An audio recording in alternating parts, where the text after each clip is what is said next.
You need something for distilled water for your brush because you need to use a damp brush. You need something to mix in that won't get stained, a mixing device. You need your pigments. I'm using powder pigment. You can also pre-mix watercolor pigment.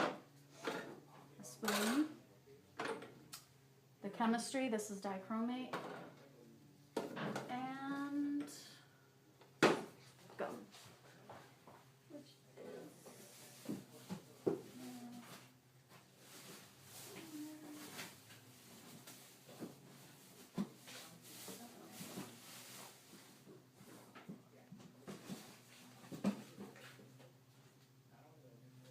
okay. My gum has disappeared. Pause! So this is my little setup. So I have distilled water in like a petri dish because you need to use a damp sponge, not a dry sponge. I have a paper towel to wash off the water to make it damp. It's distilled water here. This is distilled water here to mix my pigment, which I'm going to mix in here, which is a container that doesn't stain. I robbed all this stuff out of the photo lab. I will give it back, I promise. A little mixy thing, an eyedropper, dichromate, which is really dangerous. You have to wear gloves, glasses, and a mask. My pigment, a spoon, gum, and you need rubbing alcohol to mix dry pigments. So the first thing I do is put a little bit in here, and then I'm going to take my dry pigment, and I'm supposed to measure this, but I don't, which may be part of my problem, but you know, I don't have a machine to measure with. So this is all a little bit of guesswork here.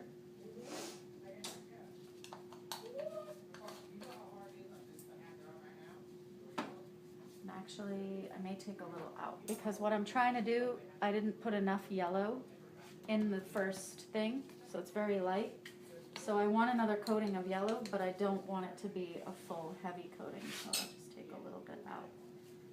Better to have to do this multiple times than you do it once and it's too much. Okay, so actually the trick to mixing dry pigment is to take a few drops of alcohol and put them in with the dry pigment first, and then take distilled water. And for a print this big, I use 30 drops of each thing. 1,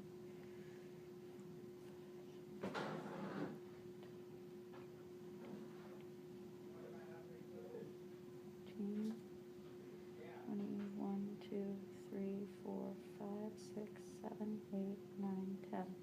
Now this is going by the recipe that Christina Anderson put in her book, which this is diluted dichromate, and in the recipe she further dilutes the dichromate when she mixes it with water. And I figured out, first I was trying to mix the pigment with gum straight away, and that wasn't working. So then I figured out the whole thing about putting a few drops of alcohol in it to disperse the pigment better and mixing it with water first, which seems to work way better. So what I'm doing is I'm taking that 30 drops of water that Christina Anderson uses to further dilute the dichromate, and I'm using that to mix my pigment the first time. If that makes any sense, if you read the book that's in the Bayer University Library or any other library, you will see. This pigment is really takes a while to break up. Do it as quickly as I can. But you'll see as I mix it, it gets, this right now it looks really watery and pasty, but it will get better. Okay. My glasses are fogging up. Don't do what I'm doing right now. Okay, so once you have like it basically mixed with the water, then you can mix in the gum. And the gum was going to be the 30 drops for the base, and then the 30 drops for Christina Anderson's recipe, which you can, like I said, look in the book and you'll understand better. So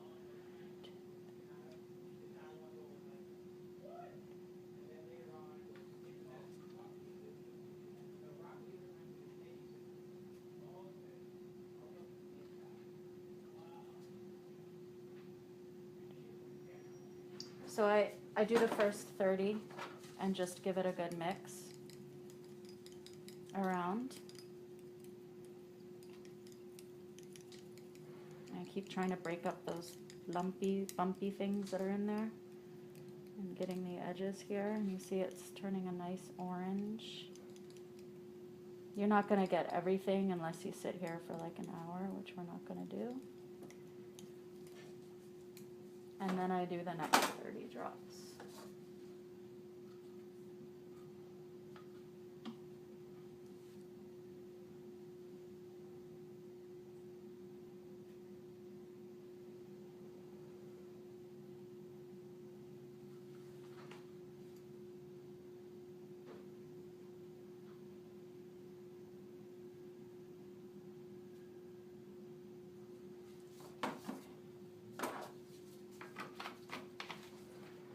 Now, mixing one more time.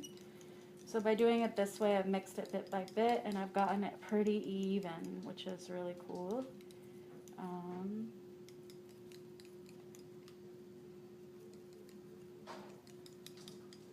Not too many lumpy bumpies in there.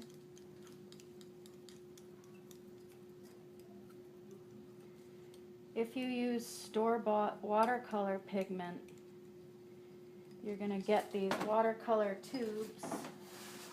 Try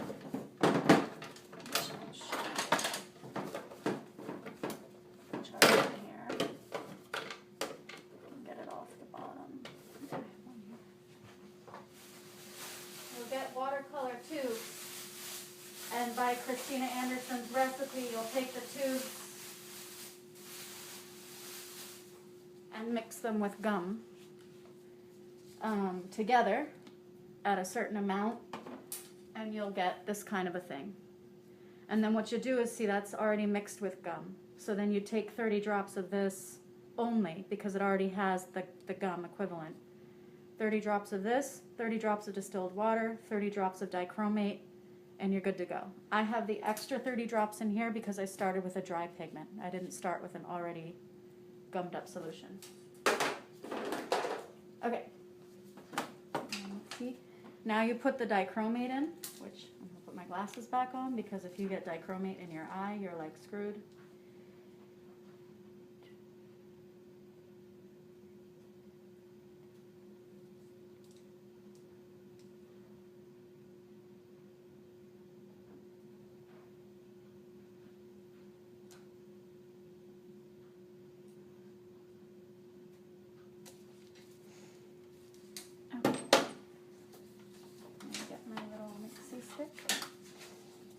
And mix it around. In the book, she said that your mixture should look and feel like a cream, like, you know, cream that you buy at the store that you put in your coffee. So it should have like a creamy texture. This has a little bit more of a watery texture, and I think that might be because I took some pigment out in order to make it more thin. So, but that's okay, because I don't want it to be too heavy to start, because I'm not trying to turn the print orange. I'm trying to just add orange. So this is taken me 3 months, and you really have to experiment a lot to start getting an idea of how to do everything.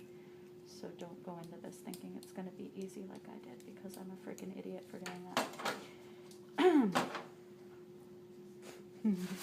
All right, so I have my little spongy thing here, and I'm just making it damp, so that because if you don't, then it will like suck in all the stuff, and then you can't spread what you need to spread over the paper. But you don't want it wet, because then it adds water to the solution, and that's not good either. So this is, try to get this there. All right, so what you're going to do, you take your print and you kind of start and just draw the pigment across, and then quickly brushing it around just over all the print to get it going. And you want to go back and forth and up and down and very lightly. And I can actually see already that there's too much water in this mix.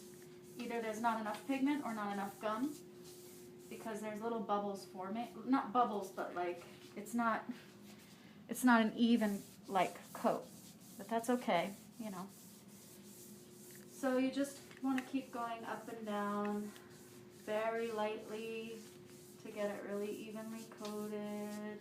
Don't push down very hard or you'll start getting marks. And what will happen is it will go out on itself. But if you keep going too long and too hard past the point where it's sticky, you will start seeing really heavy like sponge strokes. So I'm going to stop there because I've started to sort of see that and I don't want that. It will come out most of it and it will end up being even, but if I kept going, then I would have permanent ones. So then you just put your brush back down and this over here, and remember that there's dichromate in all of this, so it's very dangerous. So don't, take your gloves off until you've washed it. But what you want to do here now is you need to dry this. And what I've been doing is using a negative dryer. Oh, and you can see one hanging there. That's a screw up. Too much red. Christina Anderson's recipe, the amount that's in there, I figured out, is for a monotone print. So if you want to make one color using a negative, that's why it's so heavy, and that's why I'm diluting it down, because I'm doing or 2 or 3 layers, and it's too heavy at that point. Anyway, okay, so I'm putting this in the negative dryer. You do not want to expose gum to heat while it's drying because that will harden the gum and then it won't rinse off, and you need it to be water soluble. So the negative dryer heat is on off, and then I just turn it on, and to dry it in this takes maybe 15 minutes. Okay, now you can see. Okay, so don't do this, or else you might get dichromate poisoning, but I just like to feel, and it's dry. Don't do as I do, do as I say. So it's dry, and you can see it's like a nice orangey color over the rest of the print. But it's not going to be that orange after you wash it.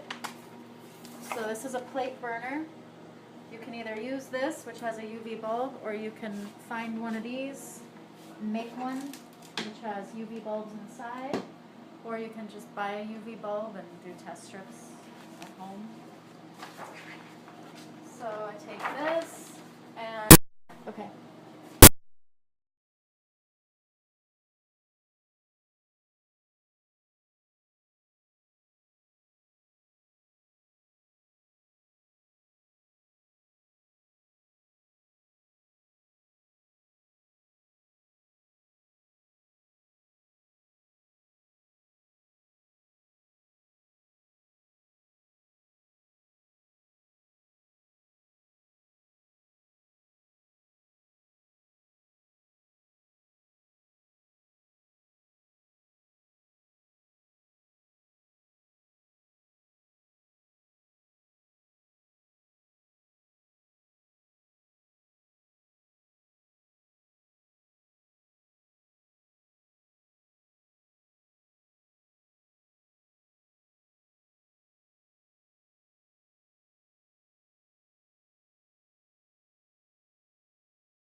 Okay, so it's been 6 minutes. So I bring this back, lift it up. First of all, I put my negative face down because in the heat, sometimes the ink will stick to that and mess up the negative in the glass. So now you can see the orange darkened a little bit. So basically, how this works is you're using gum arabic, pigment, and dichromate. Gum arabic is water soluble, and the dichromate uses UV light. Just like any other emulsion, if you expose it to UV light, it hardens the gum. So using a negative, anything that gets exposed to UV light will harden, and anything that doesn't will stay water soluble. So all you need for gum print, the most dangerous aspect of it is handling the dichromate, but other than that, all you need is water. So what I'm going to do now is put it face down right in the water and push it down and make sure there's no bubbles, and then actually I need to be wearing gloves at this point.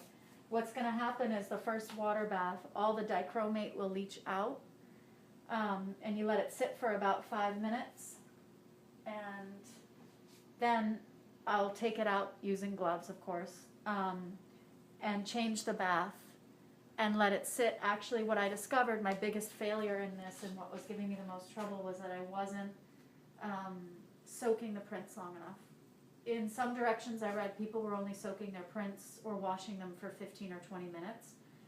I found that if I just leave the print face down for like 10, 12, even 18 hours sometimes, depending on the print, and I don't touch it, it will come out really beautifully. It won't be grainy, the detail will be there. Those are my best prints. So that's what I've been doing. It makes the process take way longer, but you get a better image. So I'll soak it in here for 5 minutes to take the dichromate out. I'll change the bath, and then I'll leave it face down overnight. And tomorrow it should be good. You'll see the results. And I'm going to take this off now.